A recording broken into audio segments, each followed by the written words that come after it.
Et la marche ou le vélo.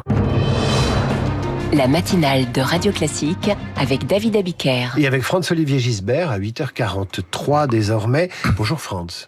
Bonjour David. Donald Trump a menacé la République islamique d'Iran. On en parlait avec l'invité de 8h15, menacé d'une attaque bien pire que la précédente. L'Iran a dit si vous nous attaquez, vous aurez aussi une attaque ou une riposte sans précédent.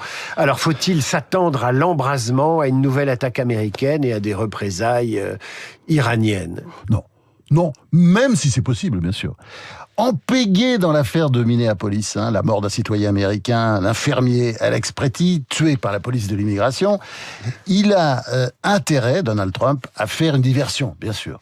On peut dire aussi que l'Iran lui a fait une réponse peu diplomatique en le menaçant de répondre, je cite, comme jamais.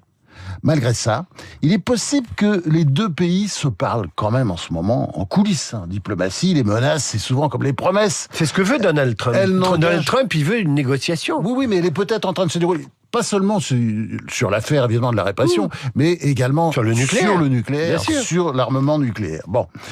Alors, tout ça fait que aujourd'hui, on a cet énorme problème parce que il y a une pression sur l'Iran, qui agace énormément le Qatar et l'Arabie Saoudite, parce que eux, ils veulent un Iran faible, un petit tyran, un Iran tout rabougri. Ça les embête de voir la bête revenir comme auparavant. Mais ça pose évidemment le problème de la répression, c'est-à-dire que Trump avait quand même dit s'il y a trop de répression, j'interviendrai. Pour l'instant, il n'intervient pas et il y a eu visiblement une répression dingue. D'ailleurs, faut plus dire les mollahs. Moi, je crois qu'il faut appeler ça, faut les appeler ces gens-là les bouchers islamiques. Enfin, c'est un truc absolument hallucinant parce que le magazine Time, qui s'appuie sur deux hauts responsables du ministère iranien de la Santé, donne des chiffres que vous retrouvez absolument partout déjà depuis quelques jours. Il y a des médecins iraniens qui communiquent maintenant qu'Internet remarche. Ils communiquent des estimations. On arrive autour de 30 000 morts. Évidemment, vraisemblablement plus, parce que les 30 000 morts, d'après le ministère iranien de la Santé, c'est sur les 2 jours, le 8 et le 9 janvier, les 2 jours principaux. Donc on peut estimer quand même que c'est supérieur. Et si vous voulez, ça montre une chose, c'est que la République islamique a tué beaucoup plus de gens que le régime du Shah en 50 ans. Et à la fin, peut-être que le bilan sera double, on ne sait pas. Mais ce qui est sûr, c'est que le régime est un régime extrêmement sanguinaire. Faut pas oublier qu'il bat le record mondial d'exécution à la peine capitale. En un an, plus de 1000 personnes ont été exécutées, soit 3 par jour, et souvent par pendaison en public. Comme au Moyen-Âge. Comme au Moyen-Âge. Et ce régime est donc d'une férocité sans nom.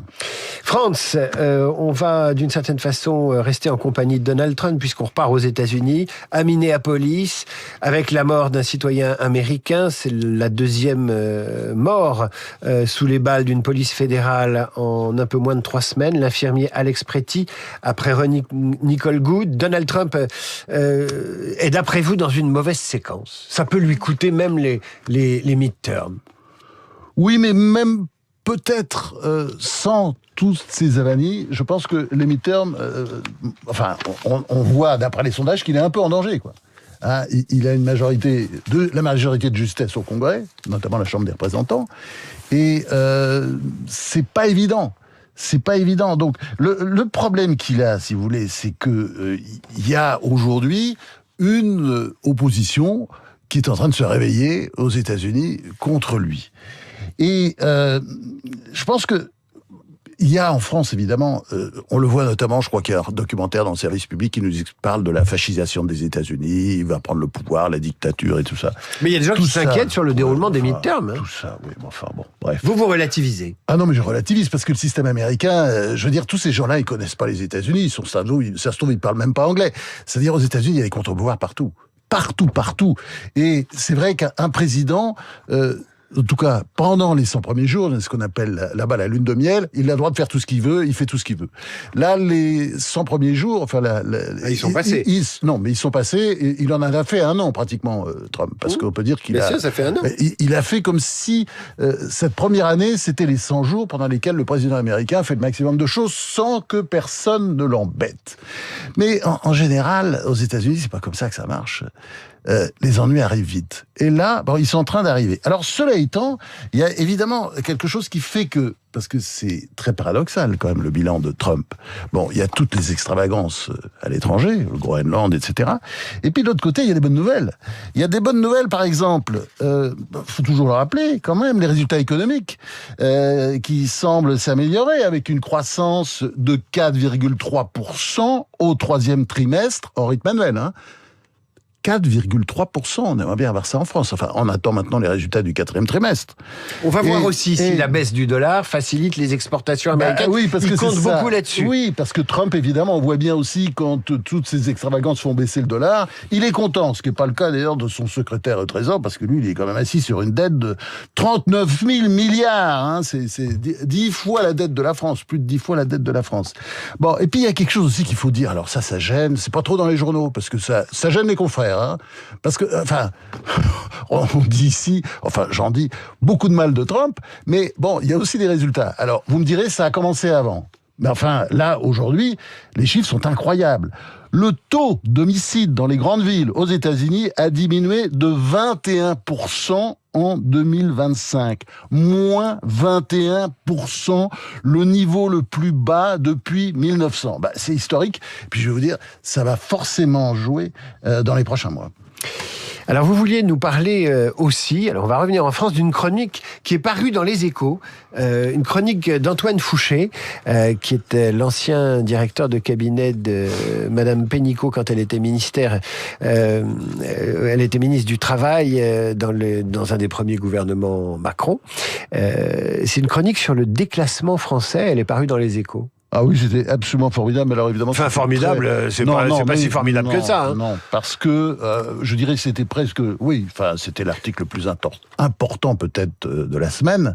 Et je trouvais que il a eu peu d'écho dans les autres médias. On n'a pas repris cette information, mais c'est absolument considérable. Il faut dire que l'actualité était chargée ces derniers jours. Oui, mais enfin bon, vous savez, c'est le déni français. Il y a des choses qu'on veut pas voir. Hein. Ah ben ça oui, il y en a plein. Et ça, voilà. Et ça, notamment, puisque l'information, elle est quand même absolument considérable. Eh ben, c'est que aujourd'hui, la France, quand vous regardez le PIB par habitant, qu'est-ce que c'est le PIB par habitant ? Ben, c'est la richesse nationale divisée par le nombre d'habitants. Hein. Le PIB par habitant en France, il est inférieur à la moyenne des pays européens. Il est inférieur, et ça fait la 3e année consécutive. Donc ça y est, maintenant le déclassement, il est acté, il est acquis. Bon, ça veut dire qu'on s'appauvrit et qu'on travaille pas assez. C'est relatif. On s'appauvrit, on travaille pas assez. C'est relatif, parce qu'on s'appauvrit pas vraiment. Mais non, mais on est largué. On est largué notamment par les Allemands, les Danois, etc. Bon, et je vais vous dire une chose, c'est ça qui est important. Ce n'est pas le prochain budget qui va arranger les choses. Un budget anti-entreprise, un budget du déclin, un budget qui va encore nous enfoncer dans le déclassement. Voilà. Parce que la solution de tous ces gens, là, à l'Assemblée nationale, c'est en fait de taper sur les entreprises, de les taxer, c'est-à-dire de réduire la richesse. Et puis, quand il n'y aura plus de richesse, comment on va faire pour partager ? Enfin, visiblement, ils sont trop bêtes pour avoir compris ça. Je vous invite, chers auditeurs, à écouter non seulement France tous les jeudis sur Radio Classique, mais ce que nous a dit Christian Saint-Etienne hier à 8h15 à ce micro. Il expliquait qu'en France, il y avait une particularité, c'est que la moitié de la population vit d'argent public. Si vous ajoutez les fonctionnaires et les retraités, vous vous apercevez que c'est des gens qui sont payés par de l'argent public, ce qui veut dire que la prise en compte des enjeux économiques de production, de rentabilité est quelque chose qui échappe parfois à la moitié de la population. Alors les retraités, ils ont donné, mais... vous avez raison, c'est fondamental. Culturellement, il y a un truc spécial. On ne parle que de redistribution, mais il y a de moins en moins de choses à redistribuer parce qu'on crée de moins en moins de richesses, on travaille de moins en moins, etc., etc. France, on termine par la séquence cancel culture à laquelle la gauche nous a habitués maintenant depuis quelques années. le candidat de la France Insoumise à la mairie de Nantes demande le déboulonnage de la statue de Louis XVI, tandis que des militants de la France Insoumise toujours veulent annuler un prochain concert d'Enrico Macias à Romorantin. Ouais. Bon, merci de ne pas donner leur nom. Hein. Alors, la statue de Louis XVI à Nantes, c'est une très belle statue. Enfin, quand vous connaissez Nantes, c'est place du Maréchal Foch. Et c'est une statue de Louis XVI qui a quand même la particularité de ne jamais vouloir faire tirer sur la foule. C'est peut-être pour ça qu'il s'est retrouvé sur l'échafaud. Bon, ça n'a rien à voir avec les mollahs. Hein. C'est ce que j'allais dire. Il aurait fait un très mauvais mollah. Très mauvais mollah. Bon, il a fait un mauvais roi puisque il s'est quand même fait guillotiner le pauvre. Mais enfin bon, ça va. Bon, Louis XVI, c'est sûr, n'était pas juif. Contrairement au chanteur Enrico Macias. C'est ça qu'il est peut-être en train de payer, dont les fils demandent l'annulation du concert, enfin, le boycott en tout cas, du concert à Romorantin le 1er février. Ça donne tous, ça vous donne sûrement envie d'aller le voir d'ailleurs, le pauvre Enrico. J'ai tout réécouté exprès. Bon, voilà. Ainsi va la France, pauvre France, comme dirait ma mère. Allez, ça ira mieux demain. Franz, puisque vous évoquez Enrico Macias, on va se quitter avec ce joueur de luth incomparable. C'est un grand guitariste, il adore les instruments à cordes. Et c'est un homme de paix. Et il rend hommage à Cheikh Raymond, l'un des très grands de la musique arabo-andalouse, musique judéo-arabo-andalouse, qui est un peu la musique classique d'une partie du Maghreb. Franz, à la semaine prochaine. À la semaine prochaine.